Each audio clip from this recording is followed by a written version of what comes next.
Hello and welcome to Unacademy, a one-stop destination for all the English medium civil services aspirants. Welcome to a master class wherein we'll be taking couple of PYQs, that is the previous year questions which have appeared in the GS paper 3 specifically from Indian economy area, and we will have a discussion regarding these particular questions, and I'll tell you how you should approach these kind of questions and what should be the model answer whenever such questions are asked. But before that, starting 1st of July, we have organized a program for you. The name of this program is Conquer Means 2024 Quality Enrichment Program.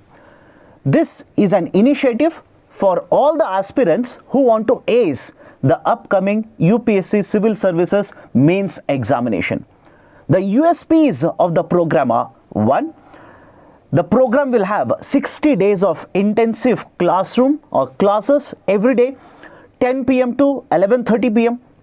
The timing has been purposely chosen so that all the UPSC aspirants who are preparing, who are very active at this particular point of time, can watch the video. Second, in the 90 hours of classes, the static portion as well as the current affairs up to the month of August will be covered by subject-specific faculties or the experts of these subjects. More than 300 topics will be covered. That is essentially for every class that will be taken, 5 topics will be covered, out of which for one topic we will discuss a question as well as the model answer, and for remaining 4 questions or 4 topics, questions will be given to you on the weekend, that is on Sunday, for your answer writing practice. So current affairs will be covered, and every Sunday there will be a test. A feedback will be provided to you so that you can assess the level of your preparation. These are the features. If you're interested, the link for this particular course is given in the description. Please do check it out. Now, in the last 2 years, multiple types of the dynamic areas as well as the static areas have been covered in the mains examination on which questions have been asked. And in this class, I've taken 2 very important areas. One related to agriculture and second one related to infrastructure. And whenever you talk about agriculture as well as infrastructure, the trend of UPSC has been that the questions which have been asked are more importantly coming from current affairs, not specifically from the static portion from the subject of Indian economy. Now, first question: what are the direct as well as indirect subsidies provided to farm sector in India? Discuss the issues raised by the World Trade Organization in the relation to agriculture subsidies, that is WTO, in the context of agriculture subsidies. The question is asked in 2023 for 50 marks and you're expected to write an answer in 250 words. Now, the challenge of such question is that I'm pretty sure a lot of you, when you read the question, you will basically say that, sir, I have so much of content, I am not able to put all of this content effectively in 250 words. And there will be certain other students who will basically say, sir, what is the answer to this question? Most of the terms which are used in the question are new to me. Now, before I tell you what should be the model answer, let me give you certain basic points here. First part of the question is, what are the direct as well as indirect subsidies which are provided in the farm sector? Please understand, they are not asking you about direct and indirect subsidies in any other area except the farm sector. So when you write, I'll give you the model answer, don't worry. When you write the answer, please do not write the examples of certain subsidies which are given in other sectors and try to basically connect it to farm sector. Be very straightforward, directly give examples of farm sector itself. Second part of the question is, discuss the issues raised by the World Trade Organization in relation to agriculture subsidies. Now, what do you understand by the term direct as well as indirect subsidies? The basic idea is that direct subsidies are those subsidies which are provided in the form of, let's say, the goods and services which are sold to the buyers or let's say beneficiaries, but more importantly, the subsidies are given to the beneficiaries directly. I'll give a very simple example, again not connected to agriculture. I'll come to agriculture sector, don't worry. There are certain subsidies in India. For example, LPG subsidy. In case of LPG subsidy, earlier the LPG subsidies were indirect subsidies. They were indirect subsidies, and now when you read about the concept of DBTL, direct benefit transfer in LPG, these are direct subsidies. What is the basic difference here? Earlier the LPG cylinder was given to a beneficiary such as my household, your household, at a subsidized price. It was provided at a subsidized price. Whereas now when you purchase, if you're a beneficiary under DBTL, the government will ask you to purchase the cylinder at a normal price, not at subsidized price, at a normal price. Let's say 900 or 1100 or 1200 rupees, whatever the price is. I'm giving you different numbers because from one region to another region, the prices do change. So when you purchase the cylinder, the government will transfer the amount of subsidy into the bank account, into your bank account. That is basically the concept of a direct subsidy. And again, please understand, do not be confused between the concept of direct subsidy and the direct benefit transfer. I'm mentioning this because many of the students are generally confused between both of it. Under the direct benefit transfer, DBT, it's basically a program which was launched by Government of India back in the year 2013 and 2014.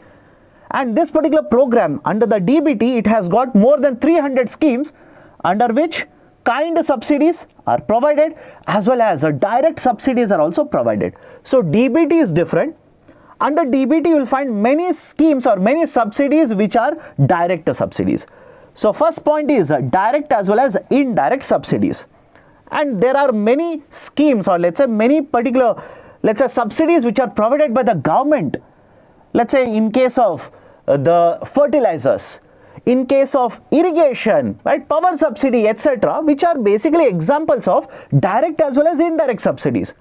Now, what is the second part of the question, which I personally feel is the most important part of this question? Why? The first part of the question is factual. It is simply factual in nature. Second part of the question requires a lot of understanding. Discuss the issues raised by the World Trade Organization in relation to agriculture subsidies. What are the issues? Understand this. India has been a founding member of WTO. It is a founding member. When WTO started operations back in the year 1995, India has been a member since then. And over a period of time, various agreements to which India is a party have been implemented under WTO. One such agreement is Agreement on Agriculture. Agreement on Agriculture, AOA. Under Agreement on Agriculture, there is a three-pillar approach. One very important pillar is domestic support. It is basically domestic support. And under the domestic support, the agreement basically wants the member countries to classify the subsidies that are given by the government to agriculture sector. I'll repeat the point here. The Agreement on Agriculture wants all the member countries who are the signatories to this agreement to classify the subsidies given to agriculture sector into different classifications or different types. For example, there is a concept of amber box subsidy. There is this concept of green box subsidy. Although there is right a blue box as well, but focus here, amber box as well as green box. What is the importance of it? If you are providing, let's say, amber box subsidies, these are trade distorting subsidies. I repeat, if the government is providing amber box subsidies, that is any subsidy which is classified under amber box, these are trade distorting, these are market distorting subsidies or aggregate measure of support. And because you are a member of WTO and you have signed Agreement on Agriculture, and if you are providing trade distorting subsidies under this agreement, you will have to minimize, you will have to reduce these particular subsidies. You will have to limit it. How much is the limit? There is a de minimis level. According to the de minimis level, the amount of subsidies which are provided in case of a developing country should not cross more than 10% of value of production, and in case of a developed country it should not cross more than 5% of value of production. Please remember these particular formulas. And in context of India, very often, let's say take the example of sugarcane, take the example of let's say MSP, take the example of irrigation subsidies or fertilizer subsidies, etc. There are various other member countries who basically raise a concern saying that India is violating the agreement on agriculture. India is basically violating the aggregate measure of support, wherein they are supposed to limit their trade distorting subsidies to 10%. Their subsidies are very, very high, much more than 10%. And very recently, Government of India has even accepted that. Yes, in case of certain crops such as rice, such as paddy, our aggregate measure of support is more than 10%. But despite this being more than 10%, no other country has taken action against India for a very simple reason. There is one more clause in the agreement which is called as a peace clause. Under the peace clause, Government of India is protected. That is, Indian subsidies, even though they are crossing more than 10%, no action can be taken, no complaint can be filed by any other member country provided certain conditions are met. That is basically the argument. So there are so many concepts that are involved in writing the answer to this question. So there are two parts. Let's make a model answer now. What should be the first part? Introduction part. What you can write in introduction is, start with the answer that directly related to direct as well as indirect subsidies in agriculture sector. You can simply say that Government of India over a period of time has been providing lot of subsidies which can be classified as direct as well as indirect subsidies in order to promote welfare, in order to promote incomes of the farmers, such as you can list out certain subsidies. For example, subsidy biggest one, MSP, minimum support price. It's a type of subsidy itself. What about fertilizer subsidy? You can write fertilizer subsidy as well. Right? Irrigation subsidy, such as let's say subsidies in the form of free electricity to the agriculture sector. Subsidies in order the farmers acquire certain, let's say, equipments such as SMAM scheme, the submission on agriculture mechanization scheme, etc., etc. So you will come across multiple types of subsidies which are both direct as well as indirect subsidies that you can quote in the first part of the answer, introduction. Do not extrapolate it. Do not keep on writing too much on these particular subsidies itself. Why? Second part requires a lot of coverage. Now come to the main body. In case of main body, what you're supposed to write? What are the concerns which have been raised by? What are the concerns which have been raised by World Trade Organization? World Trade Organization regarding the subsidies which are provided by the government to agriculture sector, not for other areas, because I hope you understand this. In recent times, many other subsidies which are provided by the government for many other areas have been come under the investigation, have come under, let's say, concerning areas raised by WTO. For example, RODTEP, that particular scheme, very recently many other member countries have raised a concern. Earlier MEI scheme was there, SEI scheme was there. Those also have come under the scanner of WTO. But now the focus should be on agriculture subsidies. So what are the concerns? Discuss the issues raised by the WTO. What are the issues raised by WTO? Right, you can simply start with the main body now. The World Trade Organization has an agreement by the name of Agreement on Agriculture, to which India is a signatory. India is a member as well as signatory. And under this particular agreement, a developing country is supposed to restrict, the amount of aggregate measure of support to 10% of value of production. And you can write within the bracket, according to de minimis level. According to de minimis level. However, in recent times, there are certain concerns which have been raised by WTO and other members of WTO regarding India's agriculture subsidies. For example, they are raising a concern saying that the minimum support price, MSP, minimum support price, which has been provided by the government for more than 20 crops in India, by providing such subsidies, the government of India is distorting the market. It is basically a trade distorting subsidy. Another example you can also quote, in case of sugarcane, government of India, in order to basically balance the domestic market, because please understand, every now and then, in case of sugarcane, there will be a lot of supply of sugar in the domestic market.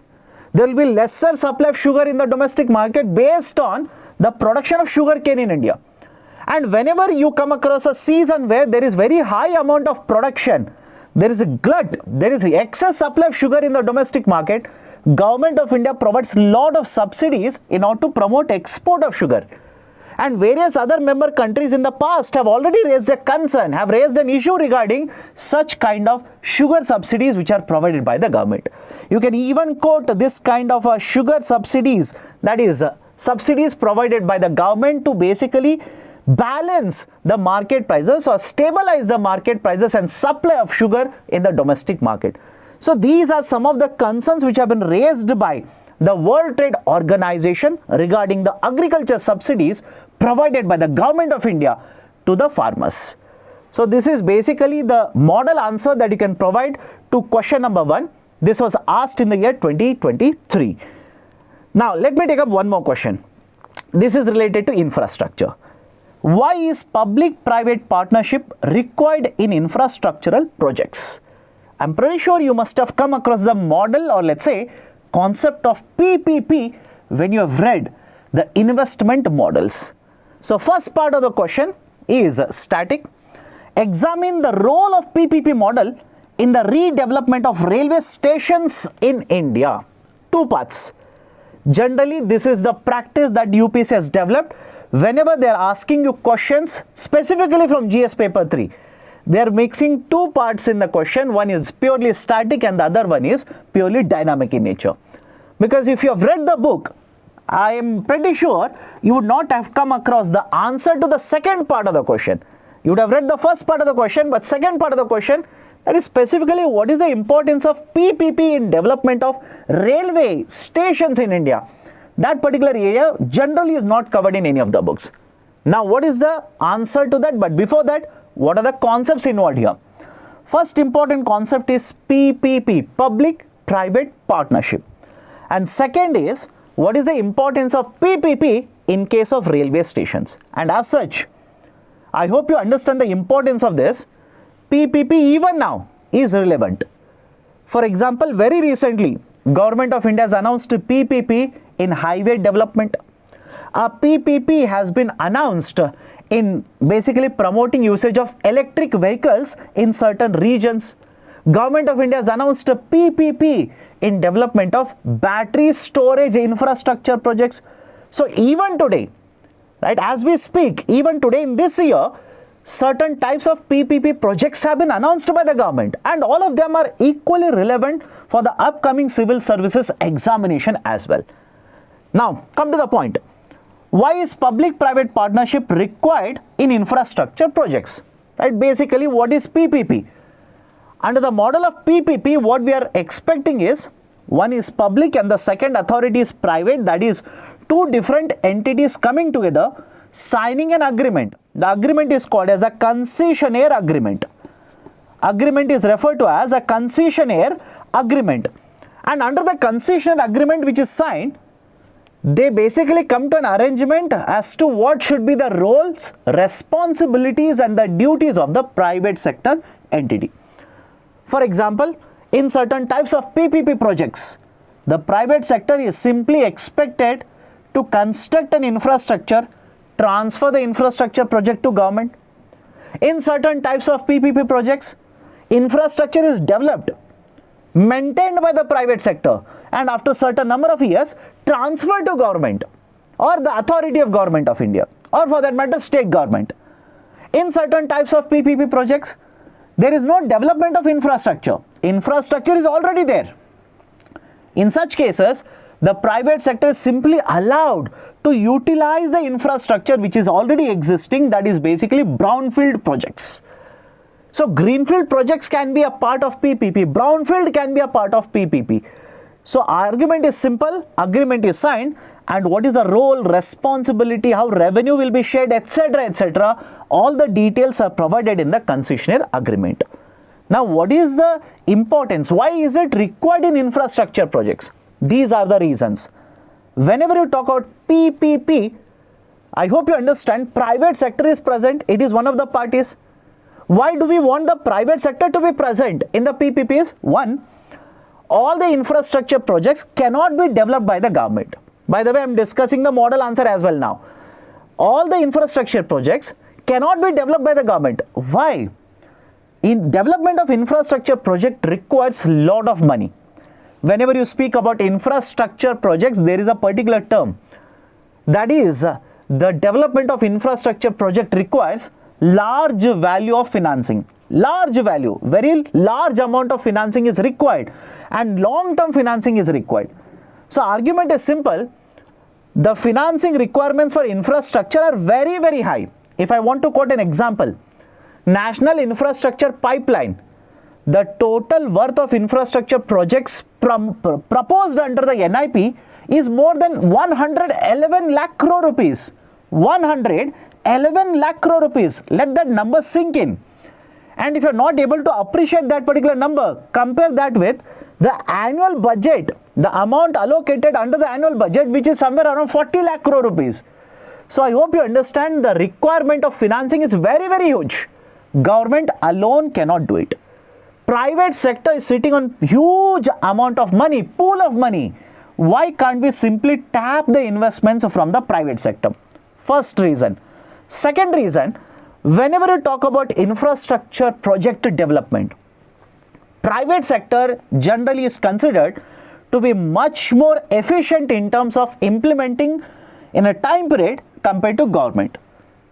Compared to the government's implementation, private sector is much more efficient. So efficient implementation.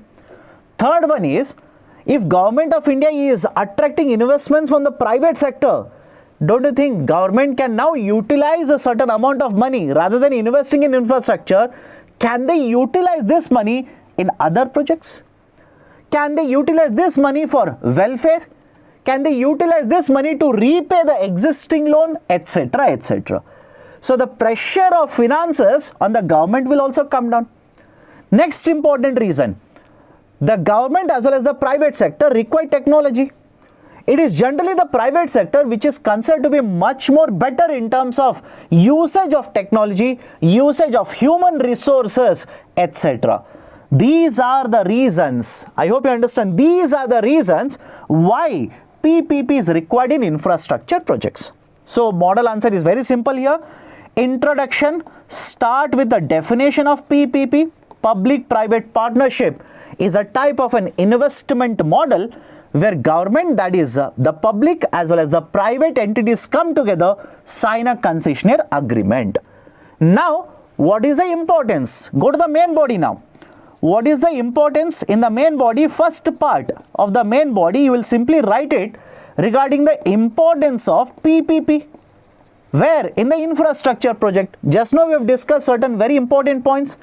Keep on writing these particular points. Now second part of the main body, why should we promote? Examine the role of PPP model in the redevelopment of railway stations. In recent times, Government of India has implemented a policy where they are promoting participation of private sector in railways. I hope you understand my point. Earlier this was not done. Government is promoting more and more participation of private sector in the railways, especially in operations of railways, in development of railway stations, etc., etc. Because historically, if you see, that is when you evaluate 5-year plans and you see where the investment has happened under the 5-year plans, under which areas it has happened, you will realize that historically most of the investments under the 5-year plans has gone to roadway sector. The private sector participation in case of railways has been very abysmally very low. But now Government of India is promoting the participation of private sector, specifically in the operations of railways, such as development of railway stations, such as, let's say, operations of the railways. What is the importance? Right, we need to examine the role here. So the usage of the participation of private sector in PPP in railway stations is that, one, you can expect a better quality infrastructure. You can expect a better quality infrastructure with the private sector participation. First one. Second one, the government doesn't need to invest money. The financial pressure of investment on the Government of India will be lower, because Government of India doesn't need to invest money in this infrastructure, that is development of railway stations. Now they can utilize this, they can use it somewhere else. And as such, even if they don't have money, some of you will basically say, sir, what if government doesn't want to develop in the first place? My dear, if the government doesn't have money, even in such cases, this PPP model will work out for the government. So Government of India's liabilities, or let's say the pressure, financial pressures would be lesser. Third one, it can lead to competition. How? There are multiple private sector entities which will compete with each other in bidding and development of these railway stations.